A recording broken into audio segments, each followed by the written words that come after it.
ഇന്ന് രാവിലെ 10:30 Peroor government LP സ്കൂളിലാണ് സംഭവം നടന്നത്. സോണിയ എന്ന അധ്യാപികയെ ഭർത്താവ് കൊച്ചുമോൻ കുത്തി പരിക്കേൽപ്പിക്കുകയായിരുന്നു. ക്ലാസ്സിൽ നിന്നും അധ്യാപികയെ വിളിച്ചിറക്കി ഓഫീസിന്റെ അടുത്ത് കൊണ്ടുപോയാണ് കുത്തിയത്. കഴുത്തിൽ കുത്തേറ്റ അധ്യാപിക ക്ലാസ്സിലേക്ക് നിലവിളിച്ചുകൊണ്ട് ഓടിക്കയറി. തുടർന്ന് പ്രധാന അധ്യാപികയും മറ്റ് സ്റ്റാഫും ചേർന്ന് ഇയാളെ പിടിച്ചു മാറ്റുകയായിരുന്നു. അവരുടെ ഭർത്താവ് ഇവരെ അന്വേഷിച്ച് വന്നു 9:30. അന്നേരം ടീച്ചർ ഇവിടെ ഇല്ലായിരുന്നു.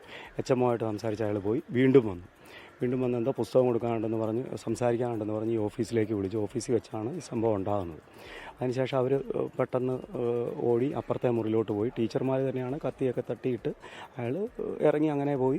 ഇതിന്റെ ഇവിടെ അകത്ത് വെച്ചാണ് ചെയ്യുക. അപ്പം ടീച്ചർ പിന്നെ കാറിക്കൊണ്ട് വരുമ്പോഴാണ് എല്ലാവരും കാണുന്നത്. പുള്ളിക്കാരൻ വന്ന് വിളിച്ച് എന്തെങ്കിലും പറയാനാന്നല്ല വിചാരിക്കും. ഇവിടെ വേണമെങ്കിൽ താമസിക്കാൻ നമ്മൾ ഒത്തിരി നാളായതല്ലേ. കഴുത്തിനാണ് കുത്തേറ്റതെങ്കിലും ഗുരുതരമല്ലെന്നാണ് ലഭിക്കുന്ന വിവരം.